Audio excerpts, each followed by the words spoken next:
Hello नमस्कार दोस्तों, स्वागत है आप सभी का हमारे और आपके अपने यूट्यूब चैनल मैथ्स टॉपिक में। प्रीवियस वीडियो में हमने शुरू किया था सभी प्रतियोगी परीक्षाओं के लिए एक इम्पोर्टेंट टॉपिक कैलेंडर, और कैलेंडर के अंदर हमारा पार्ट 1 जो है वो पूरा हो चुका था। आज पार्ट 2 में हम उससे आगे वाले जो इम्पोर्टेंट क्वेश्चंस है उनके बारे में डिस्कस करेंगे। पीछे वाले वीडियो में हमने देखा था कि अगर कोई सामान्य वर्ष होता है, अगर कोई सामान्य वर्ष होता है तो वह जिस वार से शुरू हो रहा है उसी वार पे समाप्त हो जाता है, और यदि कोई लीप वर्ष है तो जिस वार से शुरू होता है ठीक उससे अगले वार पे वह समाप्त हो जाता है।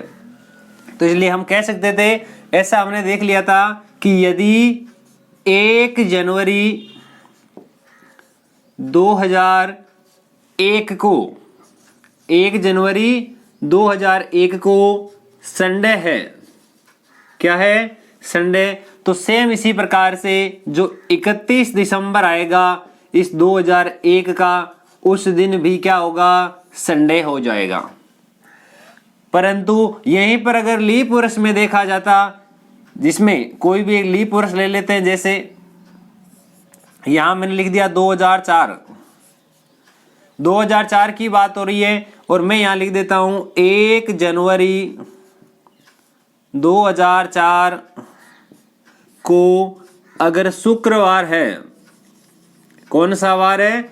शुक्रवार है। तो बताइए 31 दिसंबर के दिन 2004 में कौन सा वार होगा?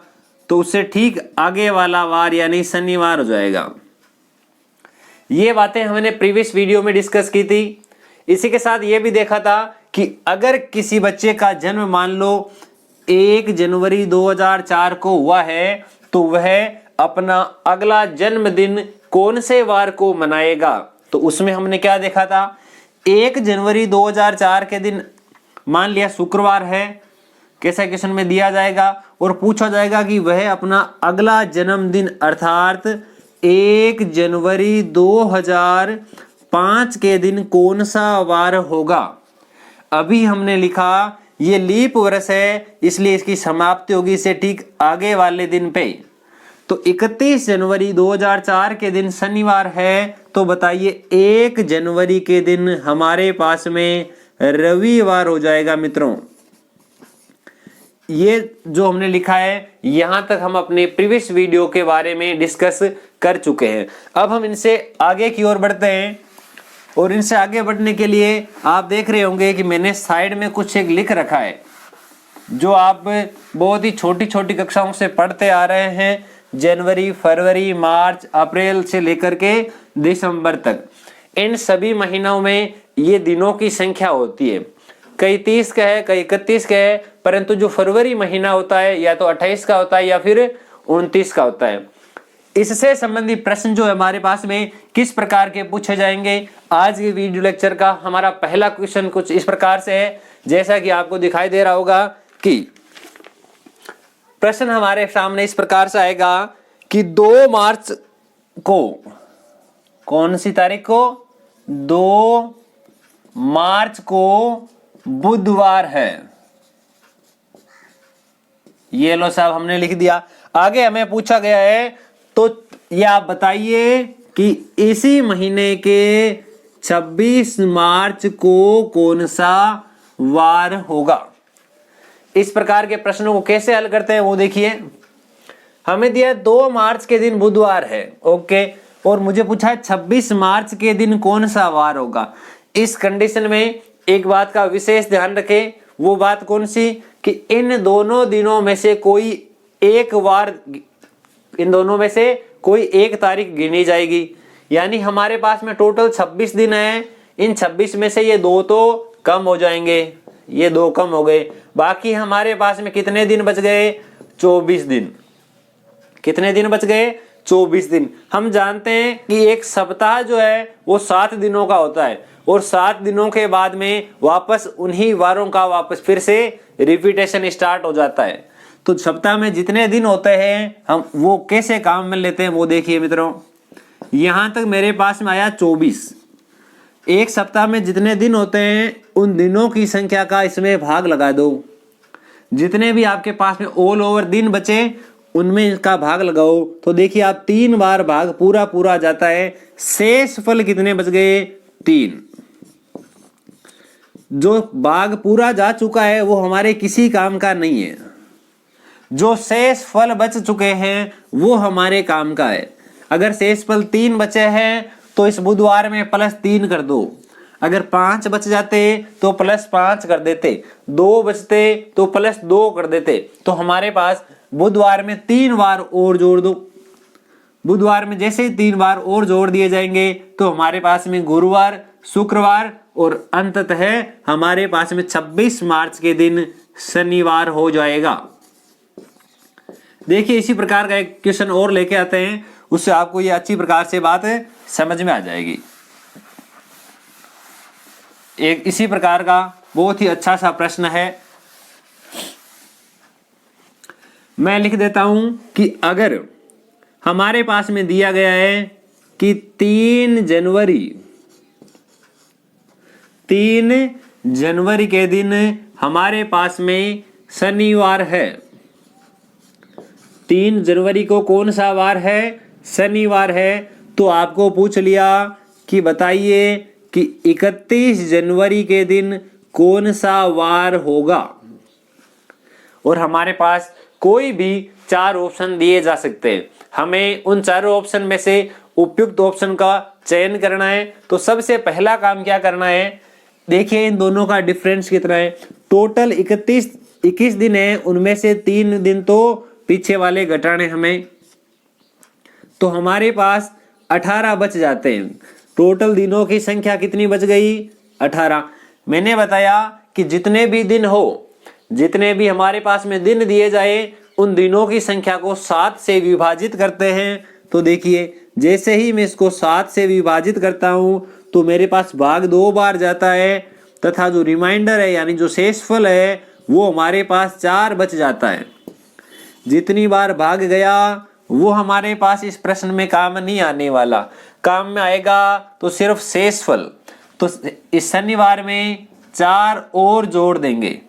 शनिवार में 1 जोड़ा तो रविवार, सोमवार, मंगलवार, और इस दिन यानी 21 जनवरी के दिन हमारे पास में वार हो जाएगा बुधवार।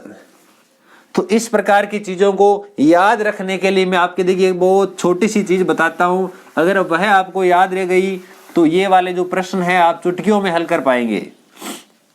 जैसा ये सारे जो महीने लिखे हुए हैं, इन सब के जो दिन होते हैं वो भी आपके सामने लिखे हुए हैं। तो देखिए जैसा यहां पर लिखा हुआ है जनवरी में दिन होते हैं 31। अगर पूछा कि 31 दिसंबर के दिन ये वार है और सीधा ही आगे वाले जून जुलाई में चला गया, तब हमें 31 में किसी संख्या का भाग लगा के देखना पड़ेगा, और वह प्रक्रिया जो थोड़ी सी लंबी हो जाएगी। उसकी जगह हम एक चीज सीखते हैं, वह चीज कौन सी है? देखिए 31 में मैं जैसे ही 7 का भाग लगाता हूं तो मेरे पास 4 बार पूरा पूरा भाग जाता है और 3 शेषफल बच जाता है। जब फरवरी में भाग लगाया जाएगा, यदि फरवरी 28 दिन की है तब तो मेरे पास 0 बचेगा, और यदि लीप वर्ष है तब मेरे पास 1 बच जाएगा। इसी प्रकार से जहां पर 31 है वहां 3 बचेगा, जहां 30 है वहां 2 बचेगा। हर जगह जहां जहां पर 31 है वहां 2 बचेगा, और 31 में हमारे पास में कितना बचेगा? 31 में 3 बचेगा। और मुझे लगता है अब तक आप समझ चुके होंगे कि 2 कैसे बच रहा है और 3 यहां पर कैसे बच रहा है। जो भी हमारे पास दिनों की संख्या है, उन दिनों की संख्या के लिए मैं ऐसा कह सकता हूं, ये एक प्रकार का विशेष कोड आप लिख सकते हैं। जैसे कोई एक क्वेश्चन जो है इसी से रिलेटेड मैं आपके लिए लिख रहा हूं, किस प्रकार का क्वेश्चन जो है इनसे संबंधित पूछा जाएगा। प्रश्न ऐसा है कि 10 मार्च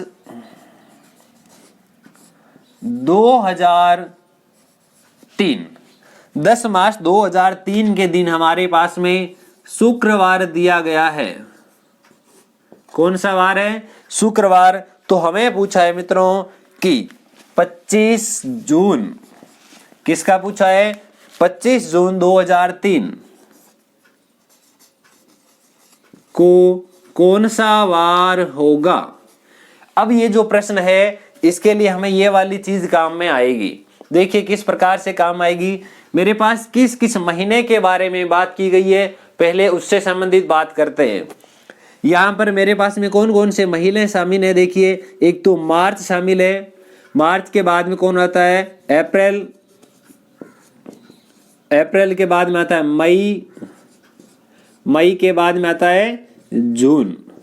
इतने महीने यहाँ पर शामिल किए गए हैं। मार्च में 10 मार्च को शुक्रवार है और यहाँ तक मैंने क्या बोला, इन दोनों में से कोई एक काम लेना है।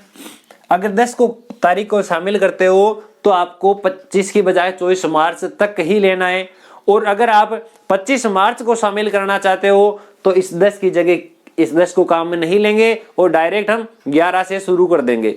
जैसा मैंने प्रीवियस वीडियो में बताया था कि अगर आपको वार काउंट करने हैं तो Sunday, Monday, Tuesday, Wednesday, Thursday, Friday, Saturday. अगर वापस से संडे को काउंट करोगे तो सप्ताह में दिनों की संख्या 8 हो जाएगी और रियल में वैसा होता नहीं है। तो देखिए हम इस प्रकार बात करते हैं। मार्च में दिनों की संख्या आपको पता है कि होती कितनी है, 31। 31 में से 10 दिन बीत चुके हैं, बाकी बच गए 21 दिन। अप्रैल जो है वो अप्रैल में हमारे पास 30 दिन होते हैं, मई में हमारे पास 31 दिन होते हैं, और जून में होते चाहे कितने भी हो हमें यहाँ पर केवल और केवल 25 दिन ही काम में लेने हैं। अगर आप ये विशेष प्रकार के कोड जो है याद रखते हैं तो आप सीधा का सीधा यहीं से लिख सकते थे, इस 30 की जगह तो 2, 31 की जगह 3, 2 और 3। ये आए कैसे, इन सब में 7 का भाग दे दिया। तो मैं काम करता हूं इसमें भी 7 का भाग दे देता हूं। 7 का भाग देने पर शेषफल बचेगा 0। ओके, अब मैं अगर 25 में 7 का भाग लगा देता हूं तो 7 गुणा 3 21 हो जाता है, और मेरे पास शेषफल जो बचेगा वह 4 बचेगा। शेषफल कितना बचेगा, शेषफल बचेगा 4। अब मुझे क्या करना है, इन संख्याओं के आपस में जोड़ लेना है। 4 और 3 7, 7 और 2 9 हो चुके हैं। ठीक है, अब मेरे पास जो भी योगफल आ रहा है उसमें अगर 7 का भाग जाता है, वह संख्या 7 से अगर विभाजित होती है तो उसमें 7 का भाग लगा दो। मैं इसमें 7 का भाग लगा देता हूं। भाग जाता है हमारे पास एक बार, और जो शेषफल बच जाएगा वो शेषफल हमारे बहुत ही ज्यादा काम में आने वाला है, और शेषफल बचता है हमारे पास मित्रों 2। शेषफल कितना बचेगा, 2। और आप ये जो 2 है वो पहले वाला जो स्टार्टिंग वार दिया है उसमें आप 2 जोड़ दो। शुक्रवार में जैसे ही आप 1 जोड़ते हो शनिवार आ जाएगा, और शनिवार में और 1 जोड़ोगे तो हमारे पास संडे आ जाएगा। 25 जून को संडे है मित्रों। 25 जून 2003 को कौन सा वार था, अगर इस हिसाब से पूछा जाए तो हमारे पास रविवार होगा। अब हम इससे भी आगे बढ़ते हैं। देखिए और किस किस प्रकार के प्रश्न जो है हमारे पास अक्सर पूछे जाते हैं।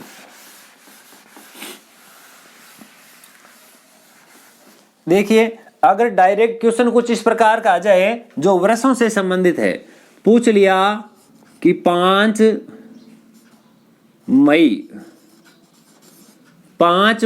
2003 को हमारे पास कोई भी वार है, जैसे मंगलवार है 5 मई 2003 को, और हमें पूछा है कि बताइए 5 मई 2005 को कौन सा वार होगा।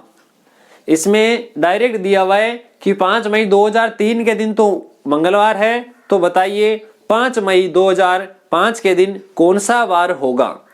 तो हम क्या करेंगे, हमें पता है कि जब भी सामान्य वर्ष हो, जिस तारीख से शुरू होता है उसी तारीख पे खत्म होता है। या फिर दूसरी भाषा में कहे कि अगर मान लो एक साल से दूसरे साल में जा रहे हैं तो 2003 अगर सोमवार से शुरू होता है तो 2004 जो है उससे ठीक अगले वार पे शुरू होता है। सामान्य वर्ष के लिए +1 जोड़ते हैं और लीप वर्ष के लिए +2 जोड़ना पड़ता है। तो 2003 की बात हुई थी। 2003 में 5 मई 2003 को मंगलवार है, तो ठीक इससे 12 महीने बाद 4 मई 2003 को इसके 12 महीने पूरे हो जाएंगे, उस दिन भी मंगलवार होगा। तो 5 मई 2004 के दिन हमारे पास बुधवार हो जाएगा। मुझे ये पूछा, देखिए यहां से यहां आने के लिए +1, क्योंकि ये तो सामान्य वर्ष था, यहां से यहां आने के लिए हमें करना पड़ेगा +2। क्या करना पड़ेगा? +2। या फिर आप ऐसे समझ लीजिए, देखिए 1 और 2 मैंने कैसे जोड़े, 2003 से 2004 में जब आएंगे, महीना कौन सा चल रहा है? मई का। तो यहां पर एक बीच में फरवरी आ जाएगी जो 29 दिनों की है। यहां पर 2004 जो है वो हमारे पास एक लीप वर्ष आ गया, और इस लीप वर्ष को हैंडल करने के लिए आप जैसे अपने हिसाब से सुटेबल समझ सके वैसा काम करना है। यहां से पूरे 365 दिन की बजाय +1 यानी फरवरी भी इसके अंदर ऐड हो गई, तब आपके पास में इधर वाला जो है वह लीप वर्ष के भांति कार्य करेगा, और इधर वाला जो है वह एक सामान्य वर्ष की भांति कार्य करेगा। 2 और 1 3 हो गए, और जैसे ही हम मंगलवार में ये वाले 3 ऐड कर देंगे, हमारे पास आंसर आ जाएगा बुधवार, गुरुवार, और इसका आंसर हो जाएगा मित्रों शुक्रवार। इसका आंसर कौन सा हो जाएगा? शुक्रवार। इससे आगे वाला प्रश्न देखते हैं हम कौन सा होगा, किस प्रकार से होगा। इससे पहले यह वीडियो आपको किस प्रकार का लगता है कमेंट सेक्शन में लिखकर जरूर बताएं। देखिए अब हम इससे आगे बढ़ते हैं। हमारा जो नेक्स्ट क्वेश्चन है वो किस प्रकार का दिया गया है। अब हमारा अगला क्वेश्चन कुछ इस प्रकार से है कि जिसमें दिया गया है, यदि 17 मार्च 2005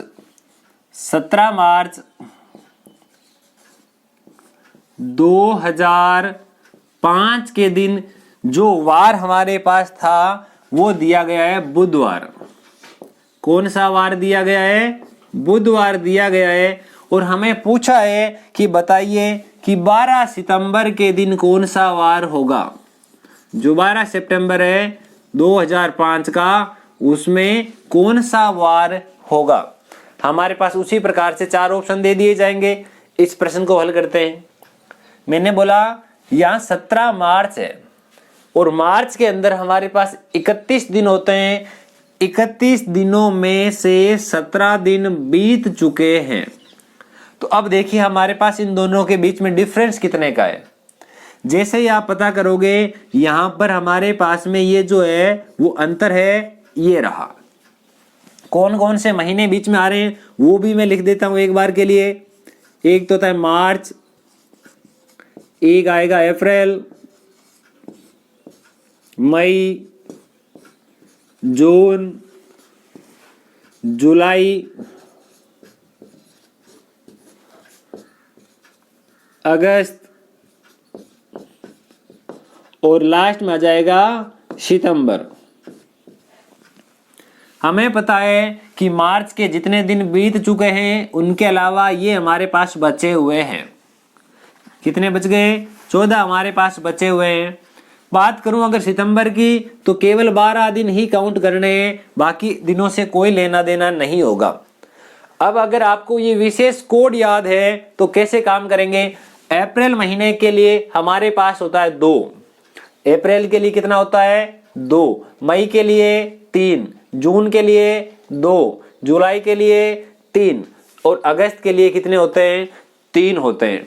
ये हमारे पास जितने भी आ चुके हैं उन सब के क्या करेंगे, इन सब को फिर से ऐड कर लेते हैं।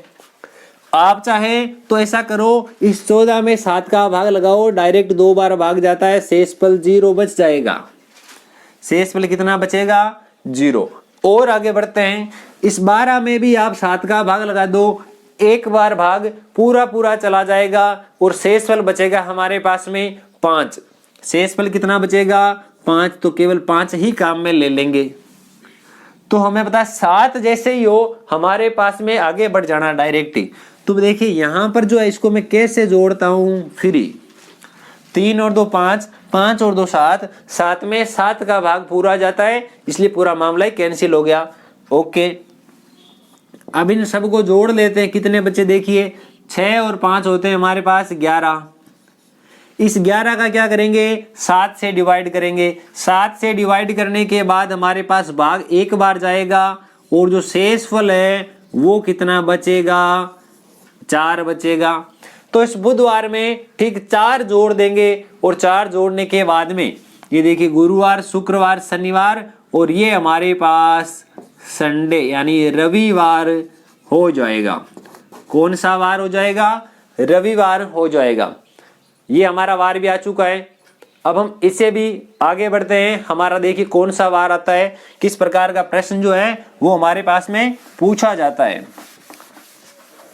आज की वीडियो का देखिए आखिरी क्वेश्चन देखते हैं किस प्रकार का ये आपको पूरा वीडियो लगता है। कमेंट सेक्शन में लिखकर साथ साथ बताते रहिए। नेक्स्ट हमारा क्वेश्चन है कि जिसमें हमारे पास दिया गया है कि 5 जुलाई 1919, 5 जुलाई की बात हो रही है। 1919 के दिन कौन सा वार था, वार पूछा गया है कि उस दिन कौन सा वार था और ये दिया गया है कि 20 नवंबर, किसकी बात की गई है, 20 नवंबर 1919 के दिन हमारे पास में संडे यानी रविवार दिया गया है। ये हमारा आज का आखिरी क्वेश्चन होगा। देखते हैं इसका आंसर जो है वो क्या निकल के आता है। सबसे पहला काम हमें क्या करना है, कौन कौन से महीनों की बात की जा रही है वो लिख देने। एक तो जुलाई, एक अगस्त, सितंबर, अक्टूबर और नवंबर। 20 नवंबर की बात हो रही है तो यहां देखिए 20 और आप चाहे तो 20 में आपके पास में भाग लगाएंगे, 14 पूरे चले जाएंगे, बाकी बचेंगे 6, तो आप डायरेक्ट 6 लिख दो। अक्टूबर जो है उसके लिए 3 होता है, ये हमने 3 लिख दिया। सितंबर के लिए हमारे पास में 2 होता है, अगस्त के लिए हमारे पास 3 होता है, जुलाई के लिए होता तो 3 है परंतु यहाँ कुछ बोला गया है, यहाँ कुछ बोला गया है कि हमारे पास 5 तारीख के दिन कौन सा वार था हमें वो बताना है। टोटल दिन होते हैं कितने, ये रहे हमारे पास 31 दिन होते हैं। 31 में से अगर हमने 20 को काउंट कर लिया तो अब इस 5 को नहीं करेंगे, 31 में से 5 कम कर लो। जैसे ही 31 में से आप 5 कम करोगे हमारे पास ऐसा कुछ बचेगा। इस 26 में मैं 7 का भाग लगाता हूँ, 3 बार भाग पूरा पूरा चला जाएगा, 21 हो जाएंगे और मेरे पास कितने बचेंगे, 5 बच जाएंगे। कितने बचेंगे, 5। अब मेरे पास जो कुछ बचा हुआ है उसमें देखिए 2 और 5 मिलकर 7 हो गए, 7 का तो फ्री हो गया। अब 3 6, 6 और 6 हमारे पास टोटल हो गए 12। 12 में 7 का भाग देता हूँ, 1 बार जाएगा और हमारे पास 5 बच चुका है। परंतु अब की बार ध्यान रखें, आगे का वार दिया हुआ है, पीछे का वार पूछा है, यानी बेग जाना है और बेग जाते समय हमेशा माइनस में जाना है। तो संडे से 5 पीछे जाएंगे, यानी शनिवार, शुक्रवार, गुरुवार, बुधवार, मंगलवार। कौन से वार तक चले जाएंगे, मंगलवार तक। 5 पीछे जाना है, पीछे क्यों जाना है वो भी ध्यान रखें। जुलाई का पूछा है और नवंबर का दिया गया है, तो 1 पीछे जाने पर हमारे पास शनिवार आएगा, 2 पीछे जाने पर शुक्रवार, 3 पीछे जाने पर हमारे पास में आ जाएगा गुरुवार, इससे पीछे जाएंगे तो बुधवार आ जाएगा और इससे पहले मंगलवार आ जाएगा। तो इसका करेक्ट जो आंसर होगा वह हो जाएगा मंगलवार। आज की वीडियो में बस इतना ही, मिलते हैं इसी प्रकार कल शानदार वीडियो के साथ। थैंक यू, धन्यवाद।